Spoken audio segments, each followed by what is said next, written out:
Have you ever imagined what kind of future do you want for Nigeria? A future built on truth, hard work, and integrity, or one weakened by corruption, shortcuts, and loss of positive values? But we can all come together to build Nigeria today. Before I go further, I would like to talk about positive and negative values. Positive values are those principles or standards that guide one behavior or decision. Examples are integrity and honesty. While negative values are those principles that damage individuals, community, relationships. Examples are dishonesty and laziness. And mind you, I did not come here to weaken you with bleak data. Good day, distinguished guests, fellow competitors, and my esteemed audience. I am Chukwuemeka Bright, a Nigerian, who is here to talk on the topic that affects not just the youth, but the future of our generation. It does not have to continue this way if we come together to raise integrity and stand on our feet to bring down corruption. As the topic says, as a youth in Nigeria, what can you do to decline the positive values and encourage a culture of integrity and excellence? Now let's move forward. Let's talk about corruption in leadership, a major cause that brings about decline in positive values. Many youth today see corruption as a standard.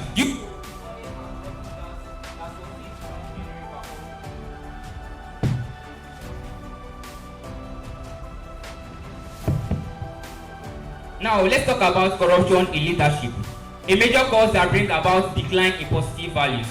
Many youth today see corruption as a standard due to dishonest and corrupt leaders that succeed without any repercussion. According to Transparency International's 2024 report, Nigeria ranks 140 out of 180 to the fight against corruption. What does this mean? Youth today see dishonest and corrupt leaders living in luxury while honest people suffer, which kills motivation to hard work.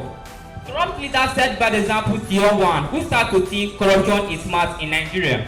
But I challenge each of you to be the people of integrity you want to see around you in your daily life. However, as B.S. Melson once said, and I quote, "The accomplice to the crime of corruption is frequently our own indifference. Therefore, we must never be silent but speak up against injustice." I would like to share a story about my neighbor who is still in pre-basic class. He likes to show off about being the best and having good grades. Why not? He cheats in exam hall and not being caught. But when he wrote his 10th exam, he wrote it with the same mindset and took 7th position. He later realized that the value of cheating failed him and he regretted. Yes, it is a brutal lesson. My neighbor's story tells us how hard work and integrity are vital for achievements, and lack of positive values can have tormenting effects. Luckily, we are the social media generation.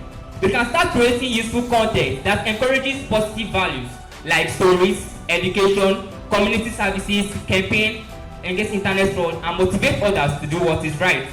However, as Dominic said around 2015, and I quote, "Social media should improve your life and not become your life." I would like to share a personal story about myself. I was so addicted to my phone and always on social media platforms, mindlessly scrolling through feeds and crafting useless posts. I later realized that true connection wasn't about casual uploads, but about meaningful conversation and genuine relationship. This reminds us that social media is powerful. We should use it to create useful content, share positive messages, and not to spread negativity or waste our potential. May we be the youth that succeed without shortcuts, and when other youth see us succeeding through our integrity and honesty, they will all like to follow our footsteps. Let us remember that we are not just the leader of tomorrow, but the leader of today. And we can make it possible by building a culture where integrity and honesty are not rare but normal. And everyone, please repeat after me. True connection starts with me, with you, and with us. And the real question today is not whether we can build Nigeria. The real question is, am I ready? Are you ready? Are we all ready to build Nigeria today? Thank you.